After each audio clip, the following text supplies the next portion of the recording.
How about that cigar? How about it?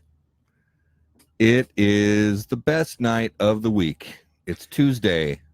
For those of you watching the video afterwards or listening to the podcast afterwards, it may be Monday, it may be Friday. I don't know. I don't know how you roll, but I know right now it's live. It's Tuesday, and we're here, and we're glad to be here. And boom, right off the bat, Big Pickle out the gate. What? How's it going?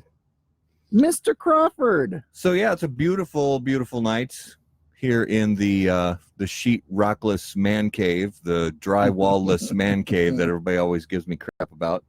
There will be 3 more HBTC lives in this weird little shed. Then we're moving. So yeah, thanks everybody so much for joining us this evening. It is, like I said, it's Tuesday. It's beautiful. It's my favorite night of the week. I know. I was excited, doing show prep and getting some topics put together and things like that. Really excited. So thank you guys for hanging out with us. When you have a chance, please follow us on Facebook, like the Facebook page. You can set it up so that every time we go live, you get notified. That'll help you not miss anything from us. Go to Instagram if you're on Instagram. Find us on Instagram at HBT Cigar. Find us on Twitter at HBT Cigar. Facebook.com/HBT Cigar. And of course, howaboutthatcigar.com. And thank you guys so much. How about on AOL? Where can they find us on AOL? On AOL, you can find us at 172. No. Private address. I love it. So before we get rolling into things, I want to give, because we are local, we are Minnesota, and we are proud to be Minnesota cigar lovers. And one of the best cigar groups on Facebook, flat out, is MHC, and that is Minnesota Herf Connection.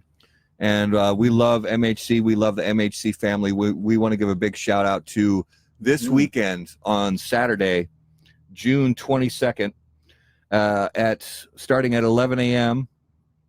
Is the MHC Summer Herf. It's a great time. Everybody's going to gather together. There'll be barbecue. There'll be drinks. There'll be, bring your cigars. Bring your, bring something to drink, something to share. And there's just a lot of great people. MHC is filled with, it's filled with cigar people, and cigar people are the best people.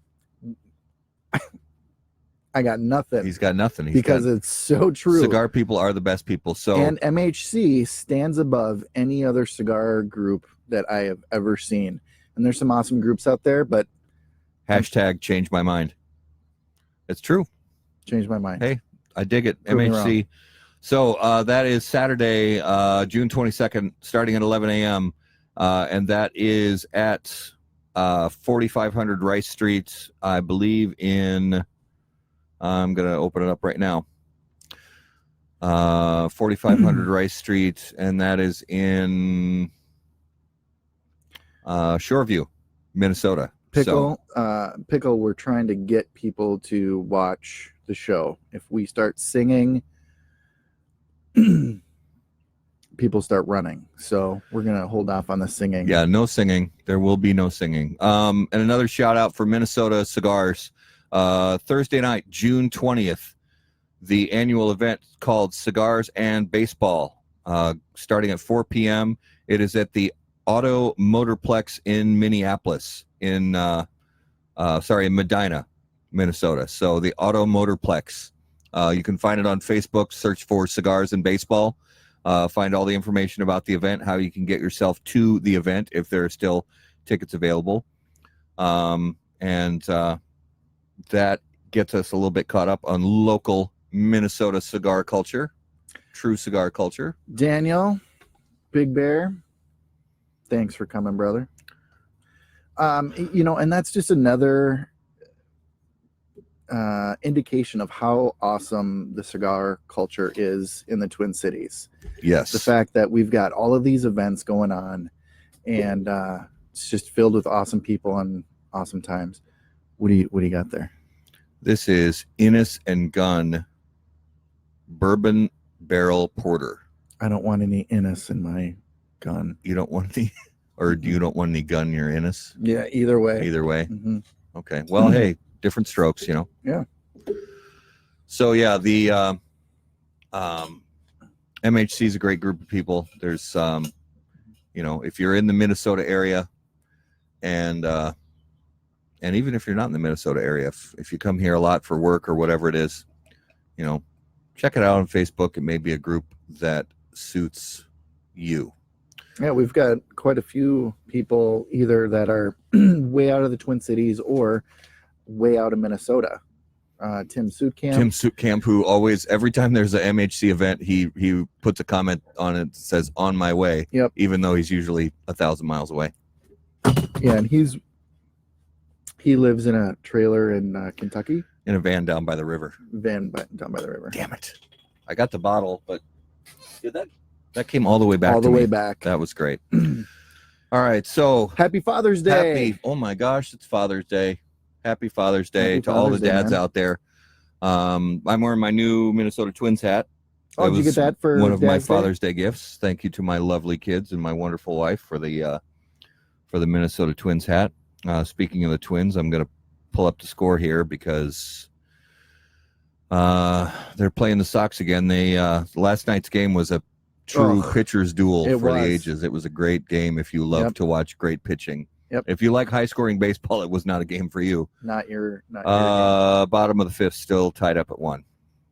So looks like another slow night for the bats. Risty is coming to MHC Summer Herf. That's right. Risty from JSK Cigars will be at the Minnesota Summer Herf. So, which is another, reason number 645 why I am super upset that I can't be there. But it's my brother's 50th birthday party, and that takes precedence. So I'm driving down for my brother's birthday party. So I will unfortunately miss both Cigars and baseball and the MHC Summer Herf. I'm sad. I'll get over it. Welcome, Risty. Thanks for joining us, brother. Thank you. Twins are doing well. They've lost a few. I think they might have lost 2 out of 3 to the Royals of all teams. I know. The Royals, like last place in Major League Baseball Royals. But Astros are doing the same thing. I know. So last night, 2-0 against the Sox. It was just great pitching on both sides. And this is the funny part. So the Twins lost 2-0. Porcello, the starting pitcher for the Sox, had seven innings pitched and 8 strikeouts and allowed no runs. It's a good outing. But on our side, Barrios was on the mound again, who's been phenomenal this season. Lights out. So the losing pitcher in this game, 8 innings pitched and 10 strikeouts. So, what do you do? A couple got by him. It happens. Yep. You just pick it up and move on to the next game, which they're playing right now. So we'll wish them the best. Hey, is this a cigar show? I'm wondering if this is a cigar show. Yeah, this is a cigar show. Thank you. Let's fire up some cigars.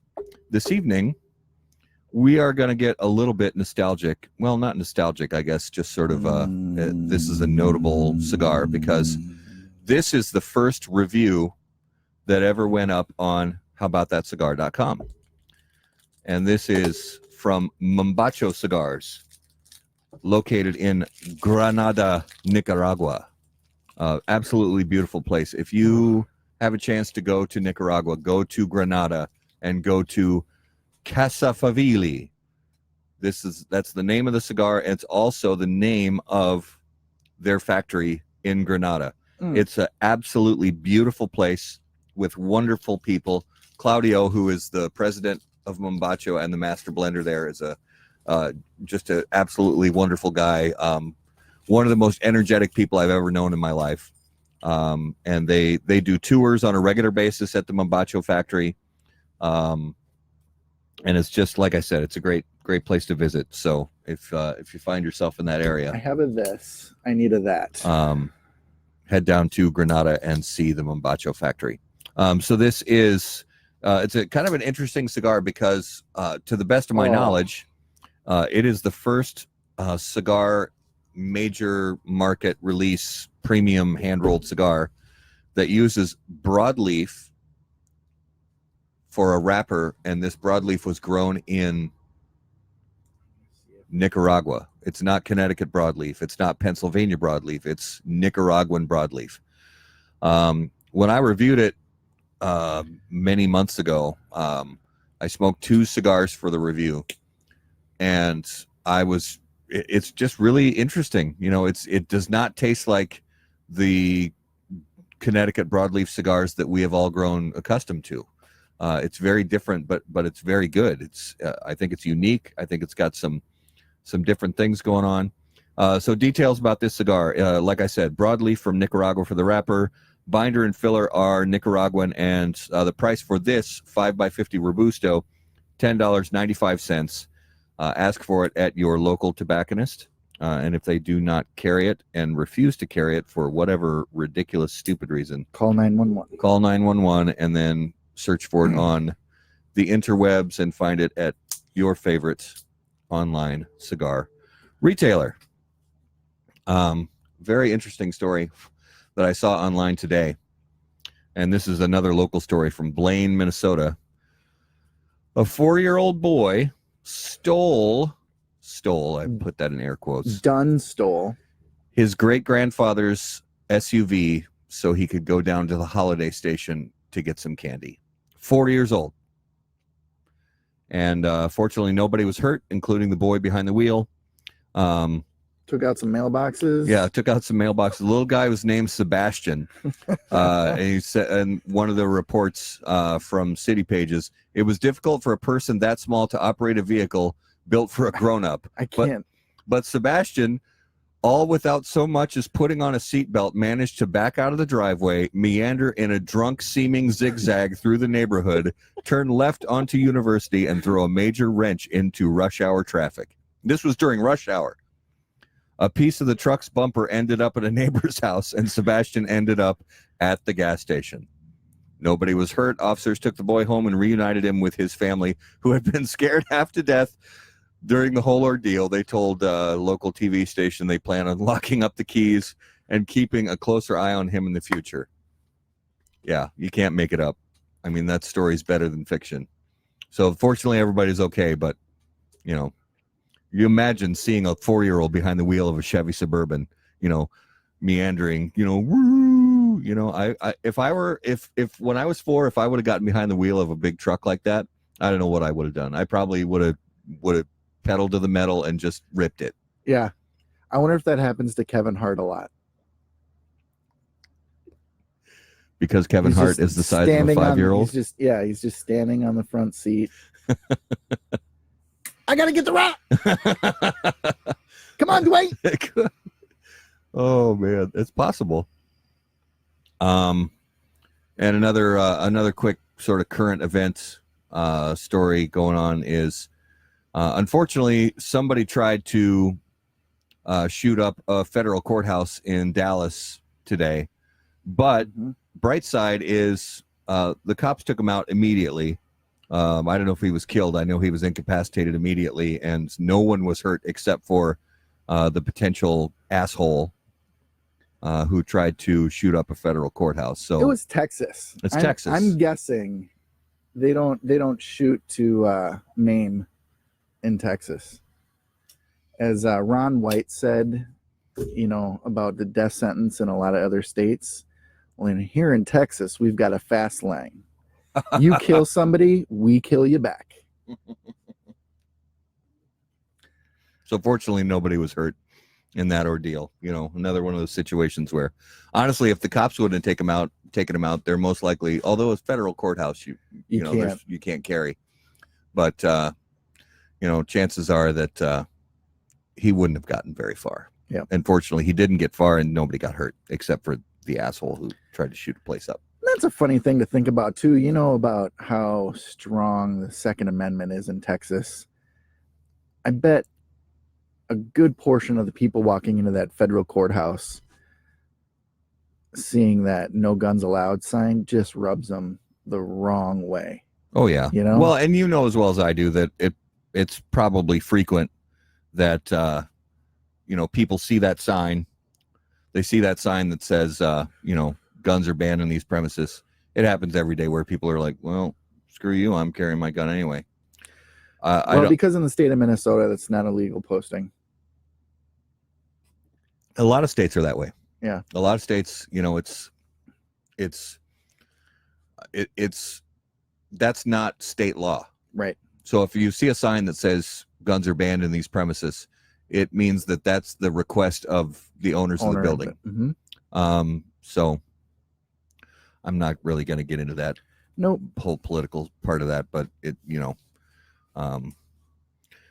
if you're a responsible gun owner, and especially if you're a responsible gun carrier, don't be a douche. Don't be a douche. You got to be, the word responsible, means, holding up your end of the bargain. Yeah. If you got to take off your gun to go into kinder care and you're pissed off about it, you know what? Go eat a lunch. Yeah. Go eat. That's the nicest thing. Go I eat can 2 say. lunches and drink some hand sanitizer.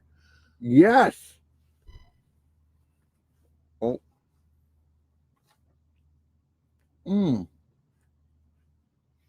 That's good. Yeah, holding the paper up in front of the camera doesn't make for good TV. No. All right, so the main subject for this evening is cigar myths. Now, Matt, I looked all over the place and I could not find a cigar tar or a giant cigar or little mini cigars that fix your shoe at night. I know, but they are out there. They are out there. There's the one cigar to bind them and one cigar to rule them all. Fellowship of Cigars. And then there's the with the Eye of Sumatra. Oh, I love it. I got to use that. And the Eye of Sumatra. I dig it.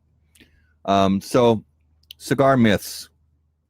What is a cigar myth? Well, cigar myth is something that unfortunately gets out there into the marketplace. And I'll say, I think social media only makes them worse. What doesn't? Because what doesn't social media make worse? But you get, you get people out there commenting saying, "Oh, you're supposed to do this with a cigar, and if you don't do that with a cigar, then you're a noob and you suck and you're stupid, and you should only have this kind of cigar, and you should only smoke this kind of cigar after dinner, on a full moon on the 3rd Thursday of every month." Or there's just a lot of bullshit out there in the cigar world. Actually, there was a podcast. This was a while ago, I think, but John McTavish, a cigar surgeon from Developing Palates, said the only thing more full of bullshit than a field of cows is the cigar industry. I love it. I actually laughed my ass off when I heard that comment, because it's so absolutely true. And it's not just on he was mostly talking about the manufacturing and sales end of things, but it's also true on the consumer end. There's just so much bullshit floating around, and you've got to be able to know what's true and what's not true, and what is opinion versus what is actual hard fact that you can't get around. So we're going to go through sort of a laundry list of some of the biggest cigar myths that you'll hear from other cigar smokers or brand owners or brick and mortar shop owners, that kind of thing. Good call, Trenda. I don't know why that didn't make it to my list, but we'll see if it's on Matt's list. Plume. Is it on your list? It's on my list. I love it. Yes, it is on the list. We got you covered. Yeah, Trenda. we got you, Trenda. It's that one has to be on the list, because I can't believe I missed it. I'm gonna save it for the end, or at least close to the end, because that's an important one. Do you have one right off the bat to start with, or do you want me to jump in? I do. Yeah. Cuban cigars are the best. Yeah, that's not even. I mean, it's demonstrably false. So I was reading on the interwebs, and there was a forum talking about this subject, and this guy said in the 1980s, I lived in Kansas at the time, and we could not get Coors in Kansas. Okay. So people on the weekends would drive in droves to Missouri to get Coors and Okay. fill their trunks with Coors. Moral of the story is the forbidden fruit aspect Yeah. can make you chase things that aren't worth it. Yeah. So we said at the very beginning on the very first podcast we ever did that we are not going to review Cuban cigars. And the biggest reason Probably. behind that, most likely, if the day comes that the embargo is lifted and Cuban cigars can be sold in United States brick and mortar shops and online retailers that have their headquarters on U.S. soil, we'll change our mind about that. But until that happens, we're not going to. And it's not because of this flag waving, America bullshit. It's because Cuban cigars are far too inconsistent to properly review, in my opinion, and in my experience, and yours too. Yep. I have had some fantastic Cuban cigars in my life. Yep. And I have had some horrible Cuban cigars in my life, and I've had some in between, every which way, but they are far, far too inconsistent. I've had better fake Cubans than some real Cubans. I've had some good fake ones before. Yeah. And that might be another myth that, the fake Cubans are just crap. Most of the time, if they are, a lot of times, I don't want to say most, but a lot of times it's real Cuban tobacco. Sure. It's a lot of times just shake and, not long filler. They'll get some cutoffs. Rolled well a lot of times. Yeah.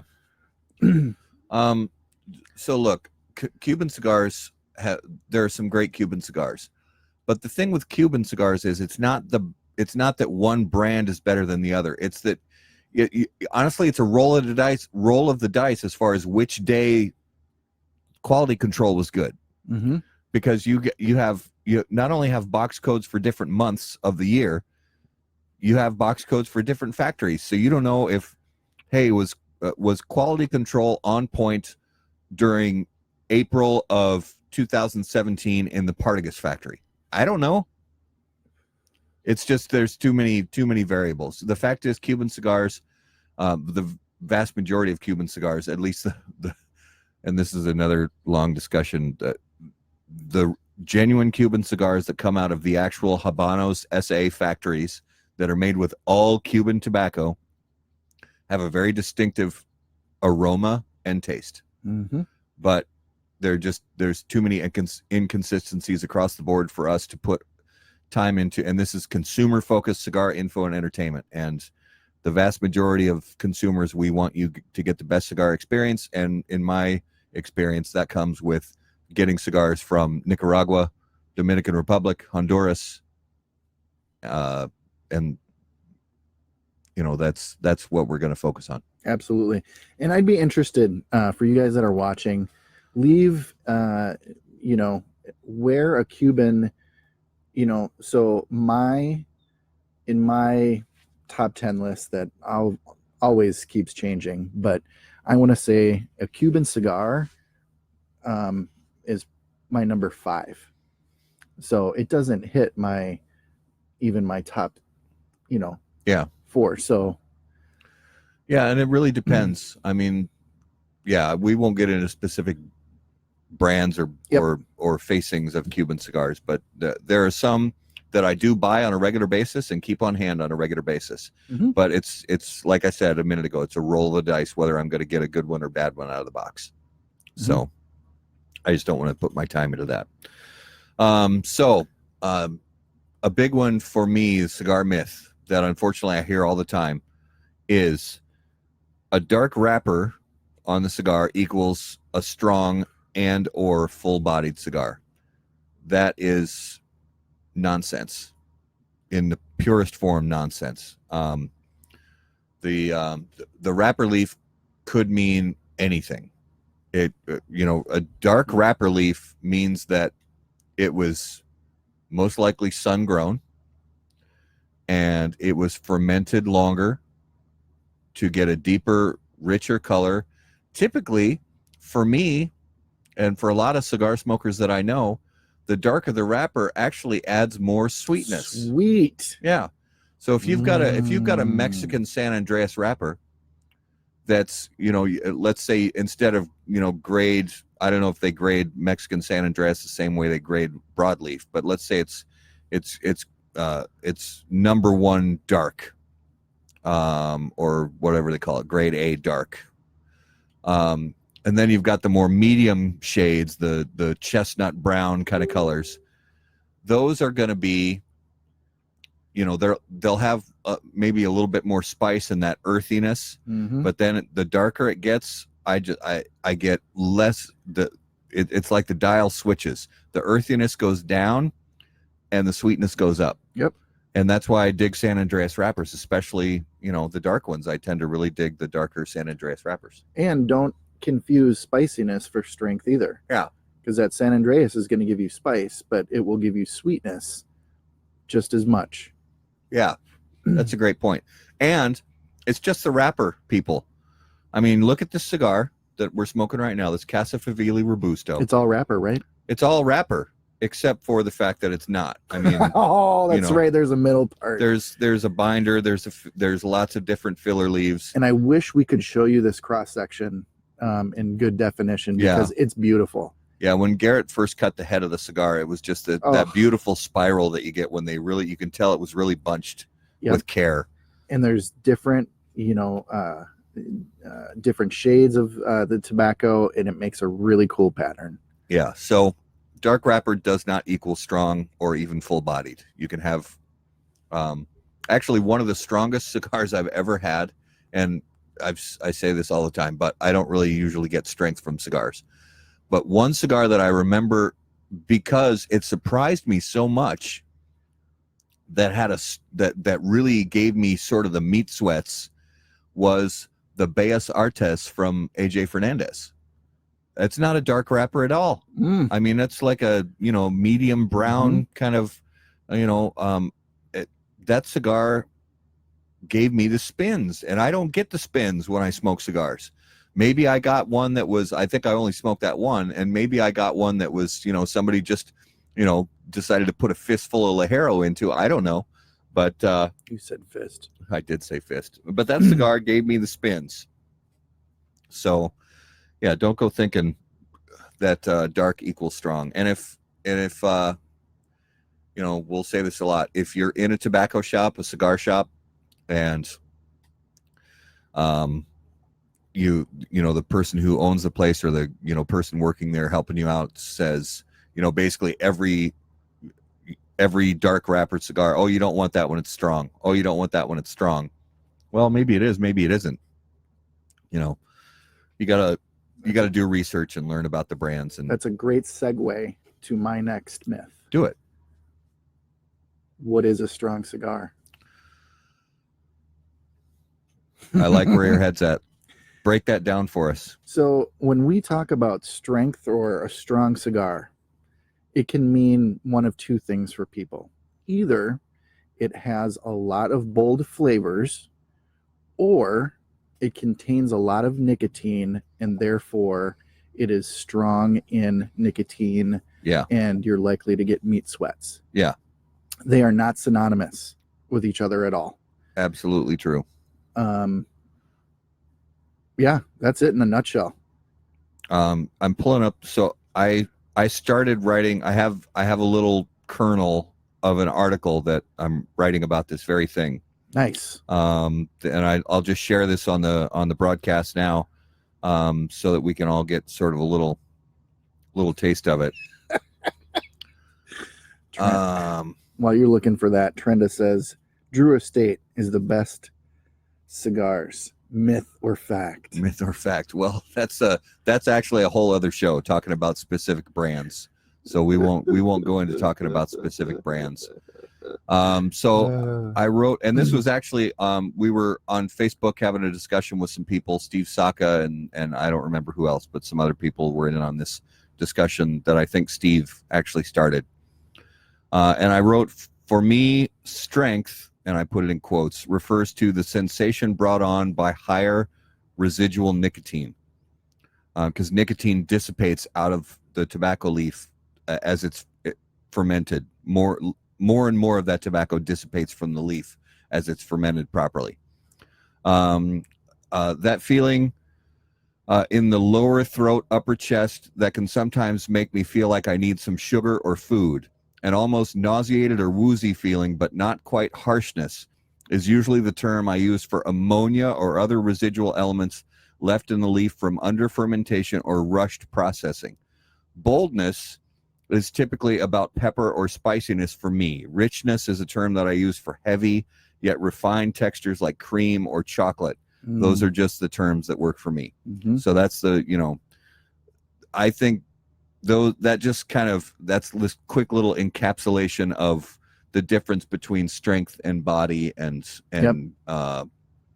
complexity. Absolutely. I think there's a misnomer too on the other side of the table with mild cigars. Yeah.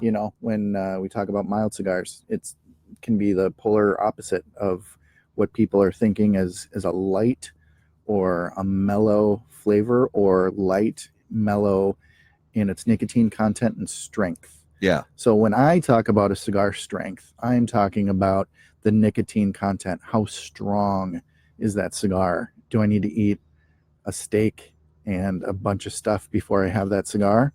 Or can I chain smoke 4 of them and not vomit? Yeah.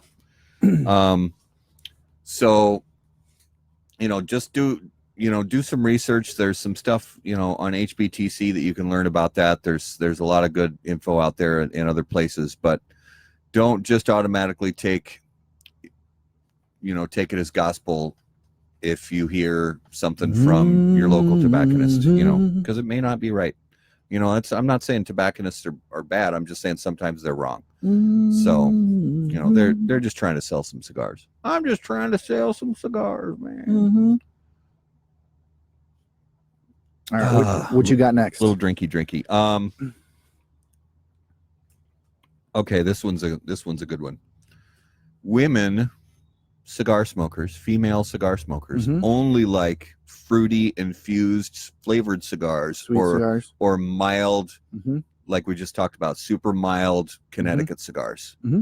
Bullshit. I'm calling bullshit on that one right away. I know so many women cigar smokers who could smoke me under the table. Oh, absolutely. Well, and it just goes to show that, we really need to stop with the women like this, women like that, women telling women what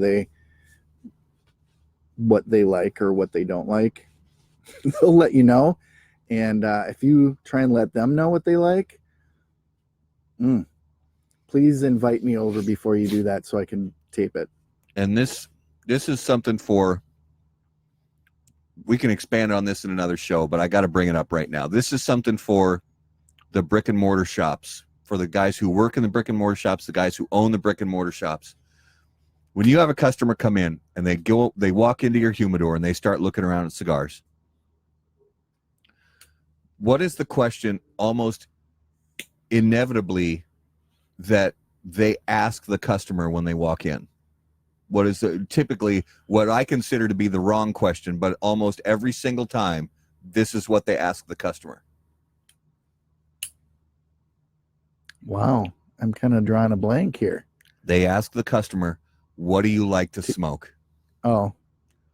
I'm sorry, but that's the wrong freaking question. Yeah, it should be what do you like to eat? Bothers me as a cigar nerd. That bothers me. Or drink. What do you like to smoke? Well, and it's the same thing, like food, the food analogy. What do I like to eat? Well, it depends on how I'm feeling. Mhm. Sometimes I want spicy food. Sometimes I want a bowl of ice cream with chocolate sauce on it. Sometimes I want some smoked salmon with some cream cheese and some crackers. I don't know, but I like to eat lots of different things, and I like to smoke lots of different things. I think, my personal opinion, I would love to be able to train every single person who works in a brick and mortar shop. When a customer comes in and walks into the humidor, you give them a few minutes to look around, and then you go up to them and say, what are you in the mood to smoke today? What are you in the mood to smoke today? Because they might be an experienced cigar smoker that's in the mood to smoke something light and creamy and flavorful. They might be an experienced cigar smoker who's in the mood to smoke something spicy and gritty, or they might be in the mood for something sweet and luscious and rich. So I'm sorry, the wrong question to ask is, what do you like to smoke?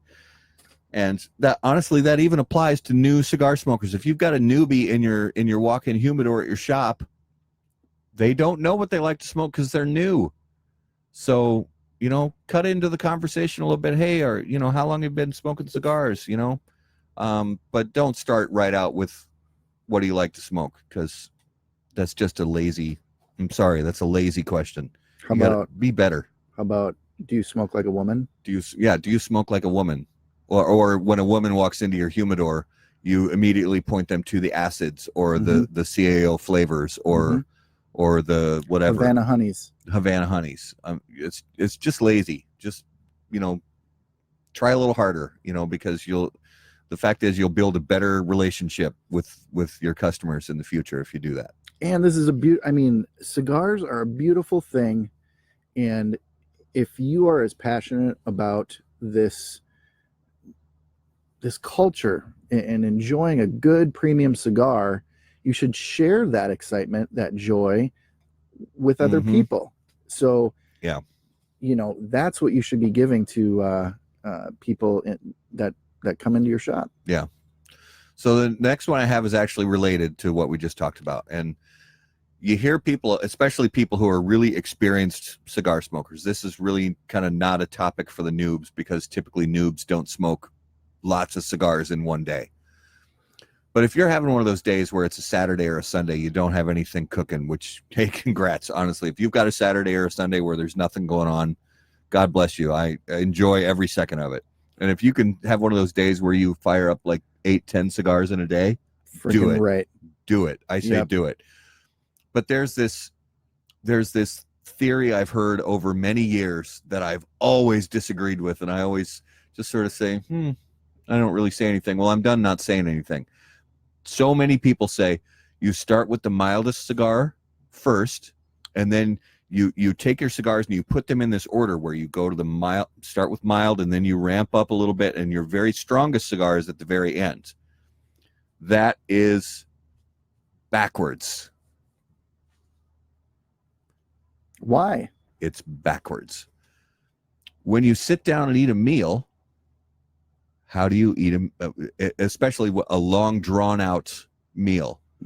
What do you talk about? How that in your head? How does that meal progress from the beginning to the end? You're absolutely right. You good sit restaurant, down, a good restaurant that has 4 to 7 offerings in the process. They're going to start out with your heavier flavors first. Yes, and you will end on a light note. Well, they won't. So I agree, but I'll tweak that a little bit. They don't necessarily start with the heaviest flavors first, well, not the heaviest. You get some things to start to stimulate your palate. You get an appetizer. You'll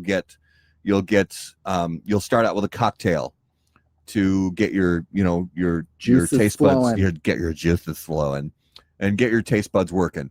And you'll get a little bit of an appetizer, and it'll ramp up a bit, and then it'll go to this sort of crescendo, especially like if you have this meal that starts with, a cocktail and maybe maybe you get some shrimp, and then, you've got a salad with this acidic dressing on it, this bright forward flavored acidic dressing. And then you get the main course that's got this fat tomahawk ribeye on the plate.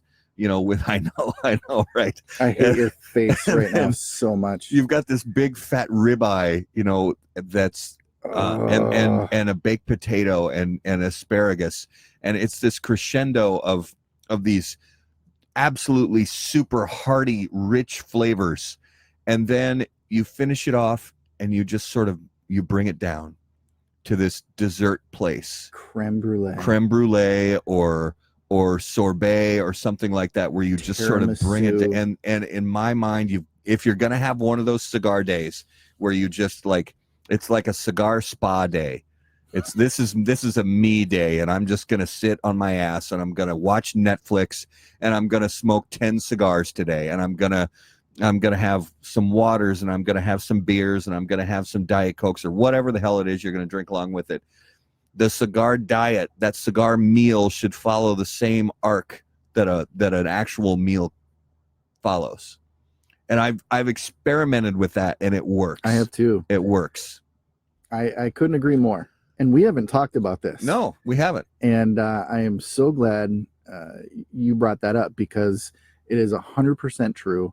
It's the same thing that, I mean, if they,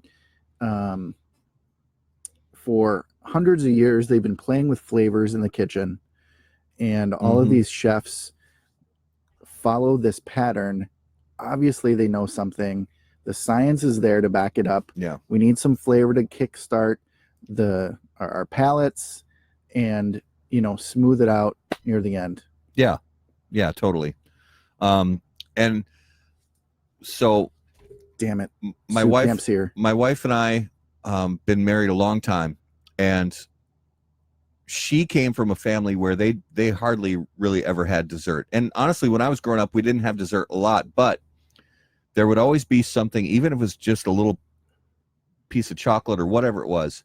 Even when we were dirt poor, there was a little something sweet at the end of the meal. And she's not used to that. My wife's not used to that. And there have been times when, those days where I have lots of cigars in a day.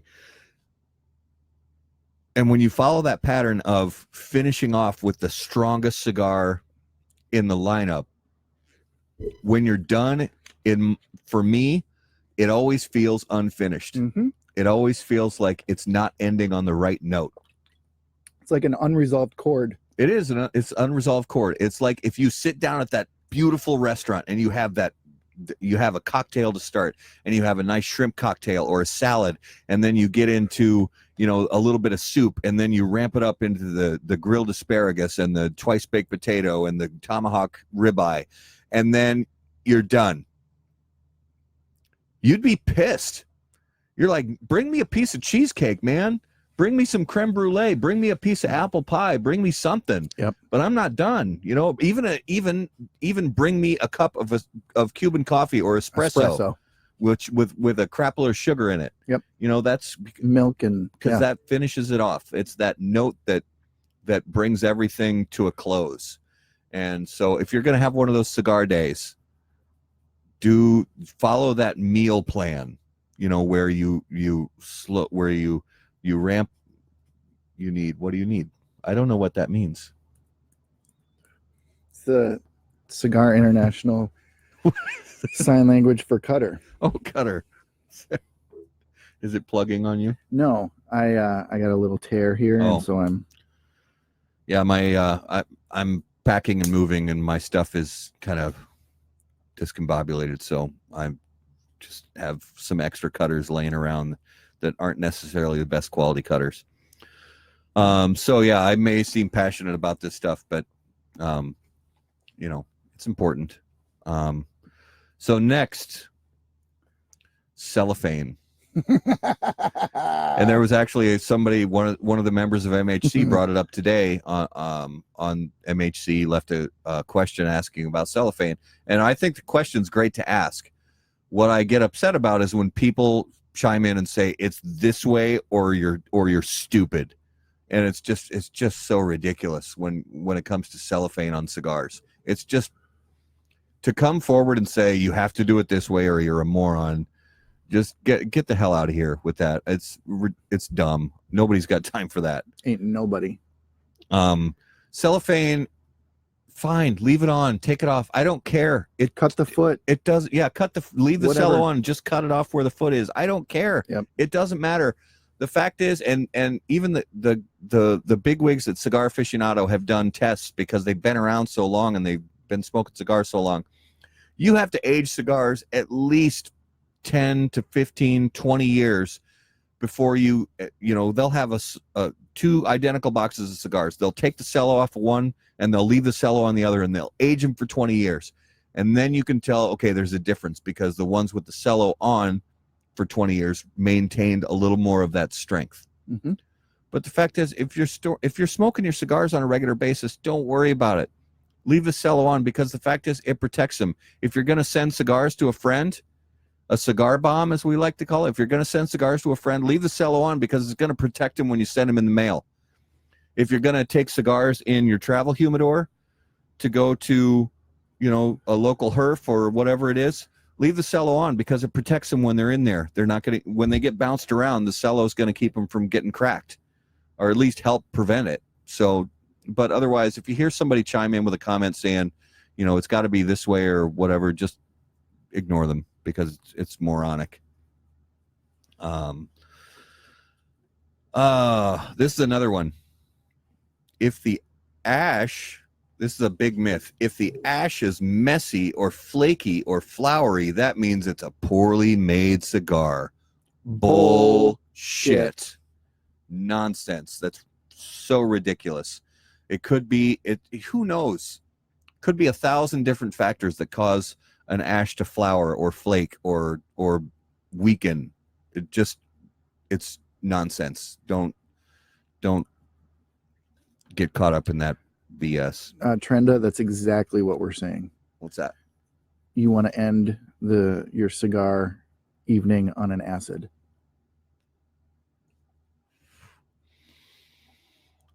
You know what? I might try that. I'm not even big on infused cigars. I smoke maybe 2 infused cigars a year. It's super rare that I smoke infused cigars, because they're just not in my wheelhouse. But I'm going to try that. Boom. Look what you did. Look what you did, Trenda. You started a trend. I don't get it.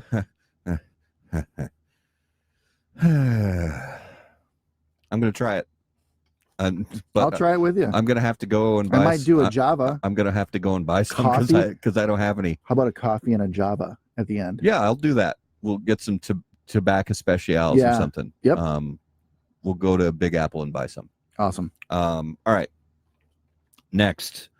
My cigar has a tight draw, and the reason my cigar has a tight draw is because I found and I'm going to put this in quotes for those of you watching on Facebook, I found a stem in it. Well, here's the thing. I'm sorry that you got a cigar with a tight draw. It sucks. It happens. It's really rare. If you find a good company that makes quality cigars and uses a draw tester or has highly trained buncheros and roleros, you're probably not going to have a problem with that. But sometimes you get tight draws, especially going back to earlier subject, if you smoke a lot of Cubans. 80% of the Cubans you smoke probably have a tight draw. Mm-hmm. But if you see a larger, when you look at the leaves bunched in there, if you see something that looks like what too many people call a stem, it's not a stem. It's not a stem. When they strip the leaves, they take out the center vein of the leaf, and then there are secondary veins in those leaves. Some of them are thicker and hardier and have almost woody consistency to them, but those are critical to proper combustion. They are critical to proper combustion. Pete Johnson from Tatuaje did a whole diatribe on Facebook about this a couple of years ago, and people still just don't listen. I don't understand why people won't listen.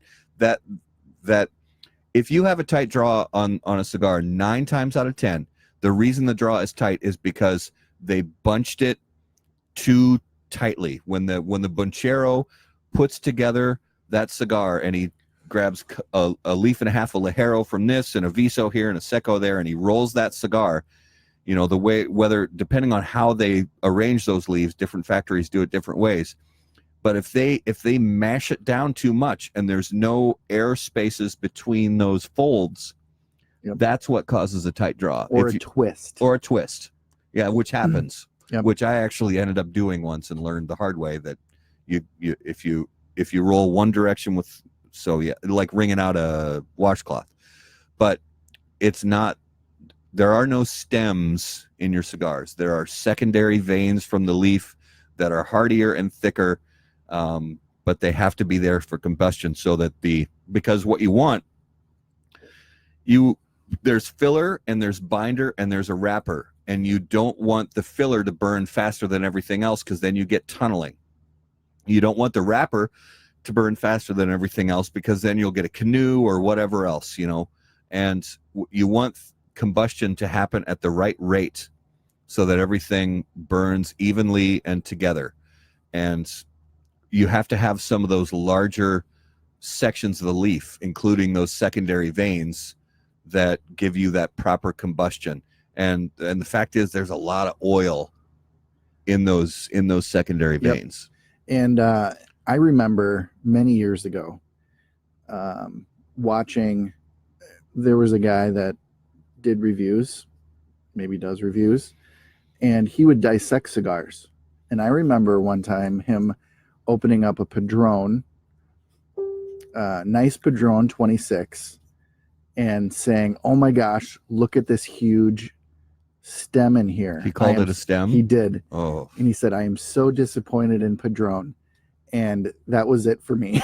That just makes me want to cry. I mean, that's just such bullshit. And what that is actually that larger vein that they use does a lot of things. It gives, like Matt said, a good burn of all of the tobacco, but it also provides strength, and you get a lot of flavor out of that. Yeah. And when I said a second ago, when I said there's a lot of oil content in that, for those of you who are newer to smoking premium cigars, I don't mean oil. I'm not talking about I'm not talking about Quaker State or WD-40 or Wesson vegetable oil. It's tobacco. Black tobacco leaves have naturally occurring oils in them. And that's what I'm talking about. I'm not talking about any foreign substance added, although that's another show we can talk about. Foreign substances added to premium cigars. Okay, this next one I'm going to save till the end because it's our favorite subject. So another one that you hear that's a myth commonly is cigars from insert name of country here are always this. So people say, oh, all Nicaraguan cigars are really spicy and bold, and all Dominican cigars are really mild, and all Cuban cigars are really florally, and all Honduran cigars are really earthy. And it's just not true, because that's just the country that the cigars were rolled in.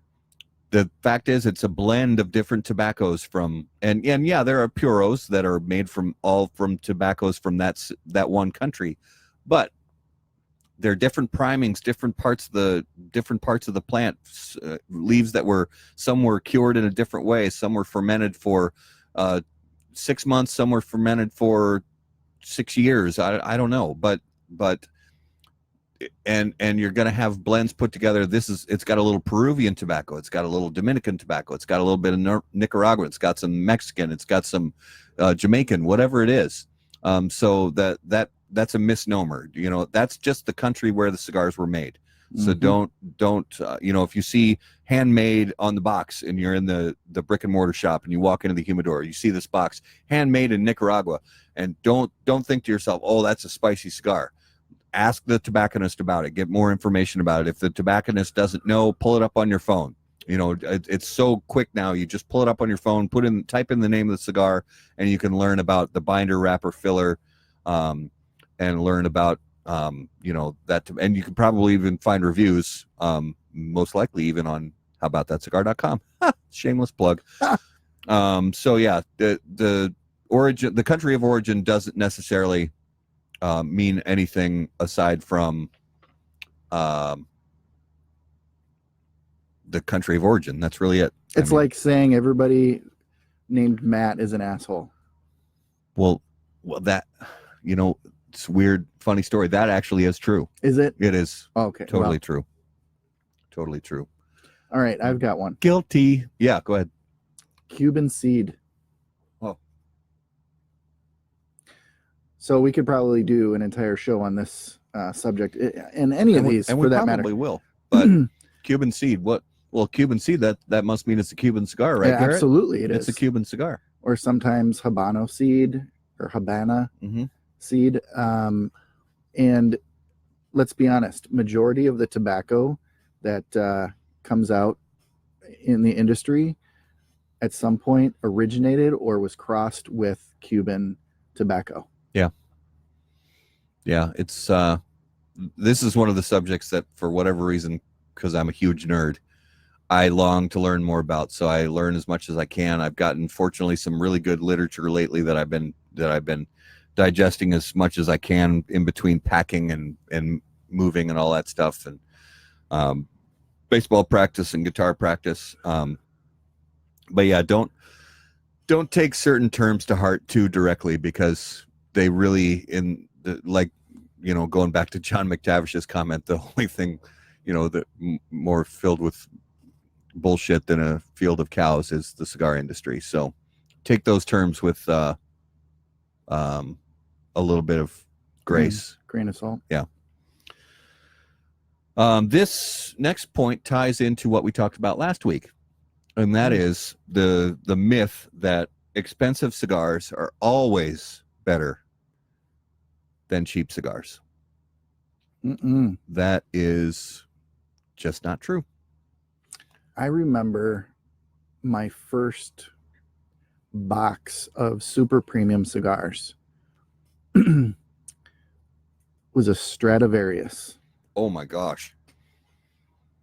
Now, nice. I'll say damn good cigars. Do they still make those? No. Okay. They're done. I didn't think so. So Stradivarius made, they made ultra premium cigars, and they, I want to say, MSRP'd around $20 a stick. Was that a Davidoff brand? Yep. Okay.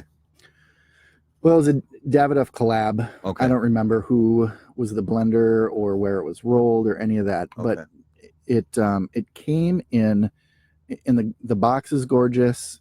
Each cigar came in a coffin. There was 15 of them, and it was a beautiful offering from the box to the cigars. They were all great. Yeah.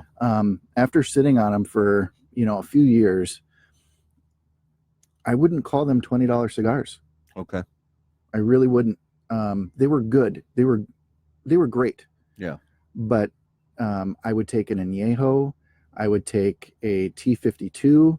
Yeah. Over those any day of the week. So how about that cigar? The PAD scale, the price. Of course, I'm having a brain fart. Yep. Price adjustment differential. You would give those minus 2 or 3? Mm-hmm. Really? Yeah. Okay, that's a pretty big minus. So yeah, that means it's basically it smokes 3 points below its price point. Yep. Okay. And that happens, just like we talked about so much last week. You'll have cigars that are $3 a stick that you love to smoke every day, and that's your cigar, and you love it. And there are some phenomenal cigars that are in the $20 to $30 price range. There really are. But the fact is, there are some absolutely outstanding cigars that are in the $6 to $10 range. Absolutely. And there are some very good cigars that are in the sub $6 range. So do your own research, and don't get caught up in price points or even brand names, for that matter. Don't get caught up in it, because you never know what you're going to find.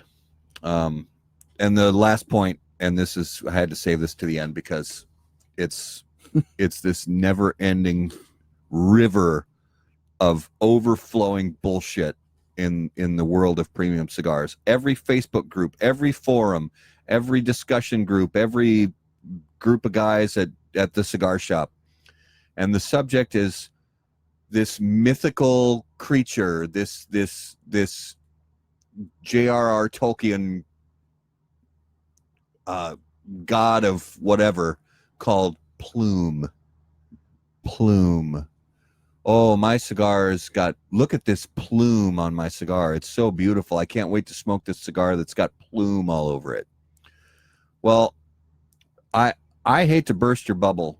I really do, because it is a cool concept. In theory, it's a really cool concept that this cigar is going to get these magically crystallized coatings of the oils that turn crystalline over time and coat the surface of the leaf, of the wrapper leaf, and it gets this beautiful sort of hazy appearance to it. I agree that it's a really cool concept, but the scientific fact is it's nonsense. And I'm sorry if that hurts your feelings, but it's nonsense. Yes, plume is okay. All plume is a real thing, but it's not what people think it is. All cigars that have plume on the outside surface of the wrapper, all plume contains mold, but not all mold contains plume, if that makes any sense at all. And there's been actually a genuine scientific study. If you go on, there's a forum, Friends of Habanos, friendsofhabanos.com, and just go on Google and search for cigar plume study Friends of Habanos, and it'll take you right to it. And they even gave a reward for anybody who could produce and it was a significant monetary reward for anybody who could give them a cigar that had actual plume, that was 100% plume and contained 0 traces of mold. They tested dozens, I want to say maybe even hundreds of different cigars from different age ranges, from different countries, things like that. And there was not one single example ever in history of a cigar that contained that appeared to be what everybody calls plume, that contains 0 traces of mold.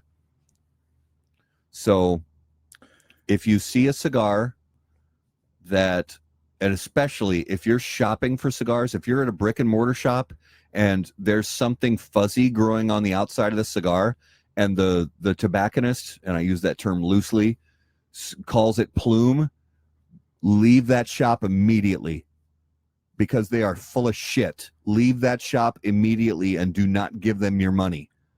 They're either full of shit or they're so naive that they have bought into the nonsense.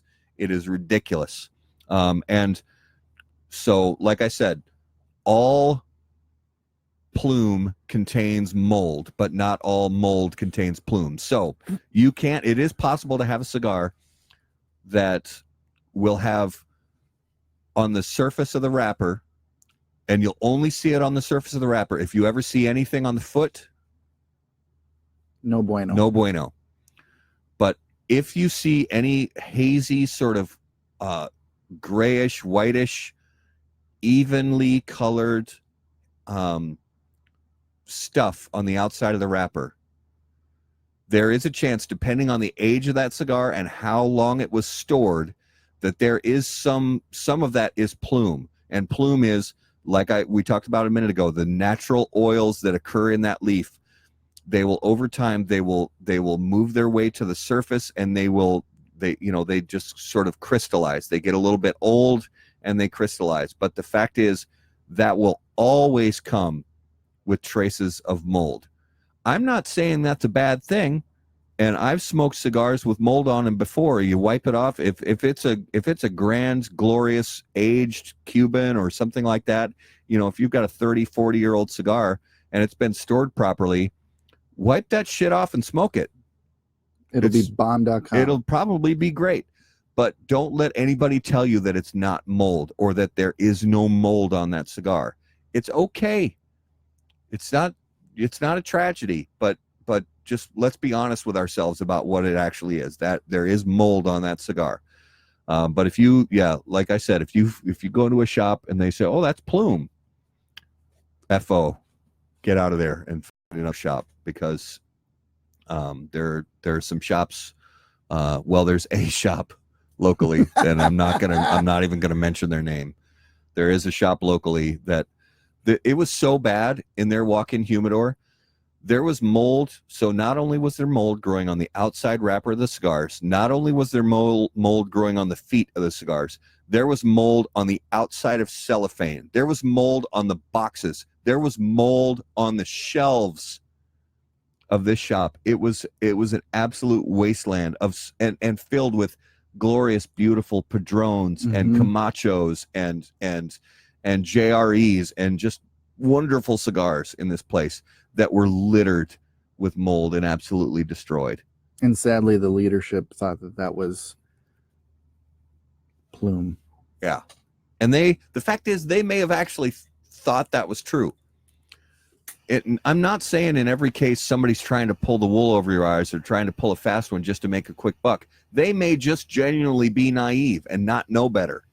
But that doesn't mean you need to give them your money. A good cigar shop owner, if he sees a little bit of an outbreak of mold on some of the cigars, he's going to take care of it, or she's going to take care of it. They're going to see that and they're going to say, okay, I got a mold problem. I got to get this taken care of right away. I got to change the humidity. I got to change whatever to keep this from happening in the future. And I got to get rid of these cigars. Yep. If they, sometimes maybe they can sell them back to the manufacturer. Sometimes they'll say, I just got to chuck them or smoke them myself. So, but that's the rant about plume. Aged, old, beautiful, wonderful cigars can be fantastic. But just be aware that there is actually mold even on the oldest cigars with the most beautiful crystalline structure on the outside. There's mold there. If you're aware of it and you're okay with it, smoke it and enjoy it. But just let's be honest about it. That's all. The end. So do you have any other cigar myths for us? That was it. Cool. So that was our big cigar myths. There are probably others. If you guys have others, please leave them in the comments. Send us an email at the website. Leave a comment anywhere on the Facebook page. Tell us what your favorite cigar myths are. We'd love to know what those are. Today's useless fact of the day. This is pretty cool, actually. So can you tell me, in the history of Disney movies, which Disney character, and this is a little dark, which Disney character has the highest kill count? Mulan. Damn it. Is it right? It is Mulan. Yes! Son of a... That sucks. You're not supposed to guess it that fast, damn it. Oh, all right. So Mulan, I killed my fire here. Oh, just pour a bucket of water all over it. Okay, so the Disney character with the highest kill count is Mulan. Mulan, and this comes from a website which I don't recall right now, but Mulan is fierce, brave, incredibly inspirational, but she is also incredibly deadly. In fact, she was not only the first Disney princess to kill someone on screen in the 1998 film, she also has the highest kill count of any Disney character. According to Unilad, Mulan took out 1,995 people over the course of the film. What was that big avalanche? That's what... Yeah, including the evil Hun leader, Shan Yu, yep. And 1,994 Huns by triggering an avalanche. Yep. So beware of beware of small Asian women, because I'm telling you, man, they're not to be trifled with. Mm-mm. So yeah, that's my useless fact of the day. Love it. So if you're thinking it's, I don't know, John Smith and Pocahontas or whatever, yeah, or what's the creepy dude's name in the Hunchback? I don't remember his name. The evil dude in the Hunchback of Notre Dame. Oh yeah. But Yep, yeah, Mulan, innocent, sweet, adorable little Mulan is the deadliest Disney character. Killing dudes, taking names. Mm-hmm. So let's take us to Numero de los Muertos. The number is 75. 75 annually in America. Mm-hmm. Okay.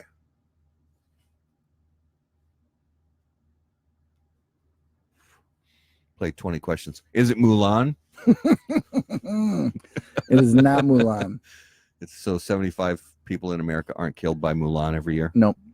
Well, according to this, that was in China. They probably, that was in China. Yeah. So in China, China.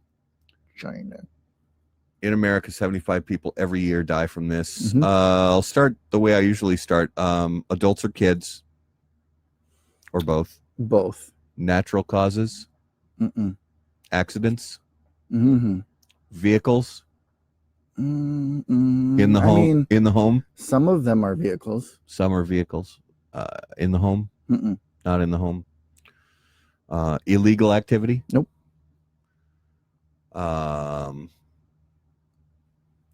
You have this item that is responsible. I have this item? Mm-hmm. Do I have this item in this shed? No. Is it related to any implements that are commonly referred to as weapons? No. But that would be sweet. Is it something used for lawn maintenance? It is. Oh. Is it a string trimmer? No. Is it a lawnmower? It is.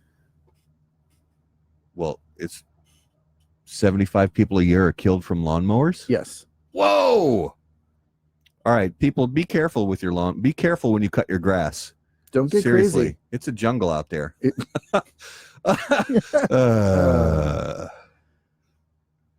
Sorry, I had. You may be able to tell I had a beer before this one, so one, maybe more. 75. I actually, now that I think of that number, it seems a little low. 75 people a year are killed. Does it delineate riding mower versus push mower? It said it was a combination of both. Yeah, be careful mowing your grass, people. Seriously, it's Or if you're mowing the lawn and somebody is got their headphones in and they're sunbathing, you probably shouldn't, keep going. Maybe stop when you see. You should stop when you see a person, and don't take your mower over that person, because that would be murder, and murder's bad. It is bad. It is bad. All right, that was a very good Numero de los Muertos. Notable smokables for this week. My first one on the list is one that I've been excited to try for a very long time, and finally picked one up at Stogie's on Grand on Father's Day. My family and I hung out on Grand Avenue, kind of walked up and down Grand Avenue during the day. Nice. And I was like, oh, well, Stogie's is right here. I'll just stop in for a second. Just see it, yeah. So I grabbed a handful of cigars. One of those was the Crux Epicure Maduro. And it was worth the wait. I mean, it was announced last year, and it finally shipped. And they had to change the name. There's a little copyright dealio. They had to change the name. But the Crux Epicure Maduro, so good. It is. Seriously. There's sweetness galore. And that's another one of those dark wrapper cigars. Dark wrapper. It's not strong. Mm-mm. It's got great sweetness and richness to it. There's this sort of cocoa raisin. I can't. It's hard to even really describe, but there's just It is. really good stuff going on in there. Yeah, and it ramps up. It does, yeah. Yeah, in the flavors, not in the strength, but the flavors. It's great. So if you find the Crux Epicure Maduro at your local brick and mortar shop, definitely pick that up because it is a winner. Laranja. Oh yeah, Espinosa. Which Vitola was it? Toro, Corona Gorda. Corona Gorda. Okay, love that cigar. Gosh, it was good. It's and that to mention quick for anybody who hasn't seen it yet, they came out recently with the Espinosa Laranja Reserva Escuro.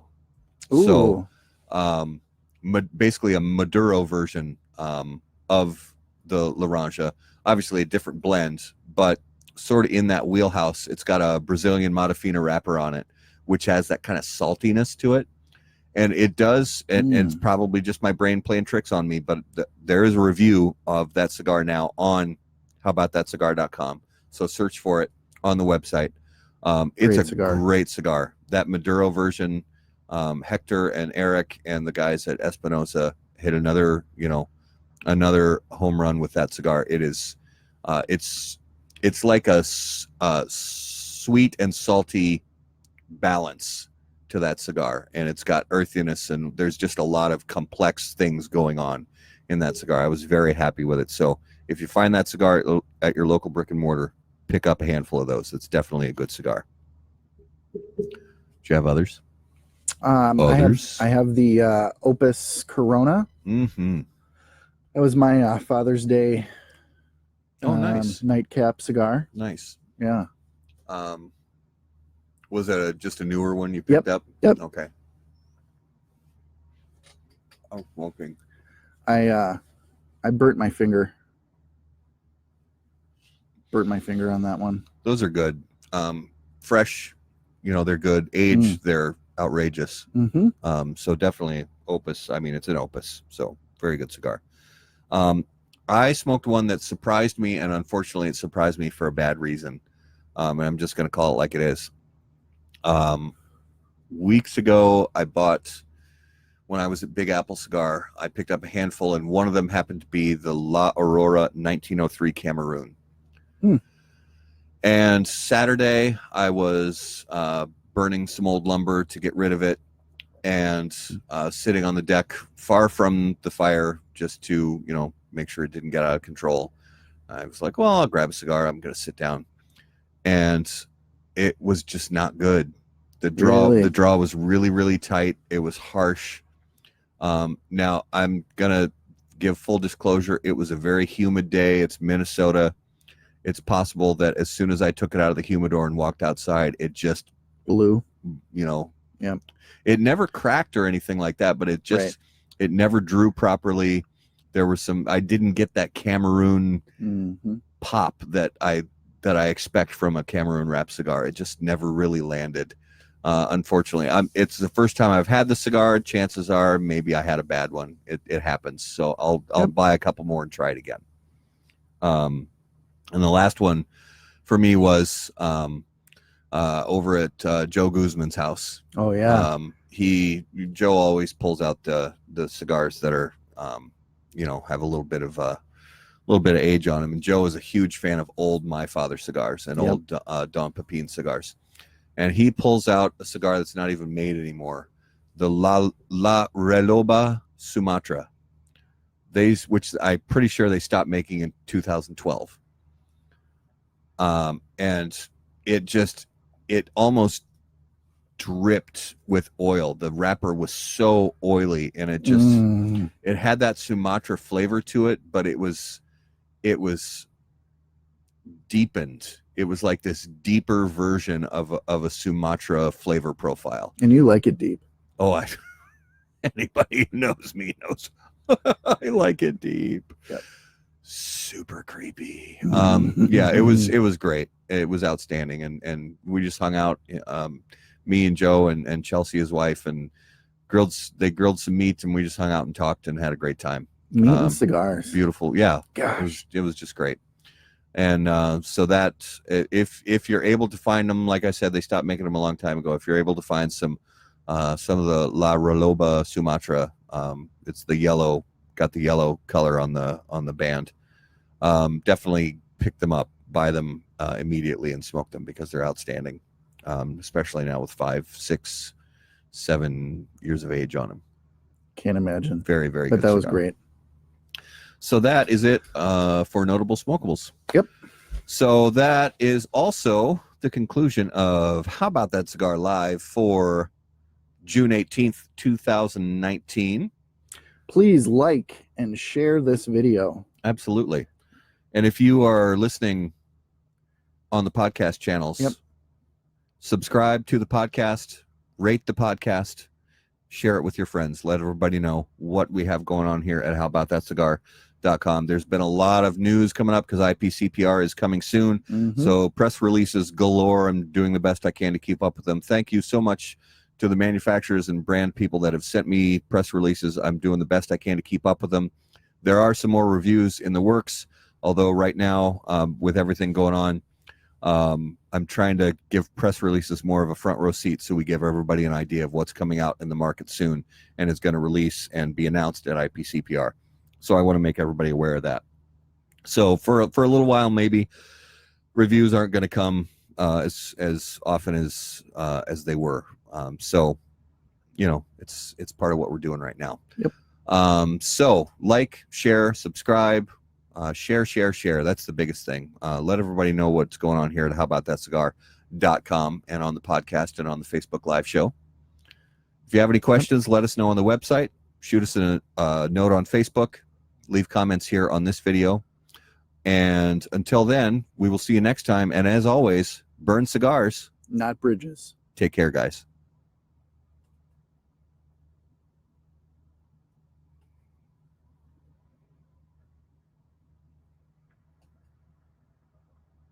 Awkward ending. Awkward ending.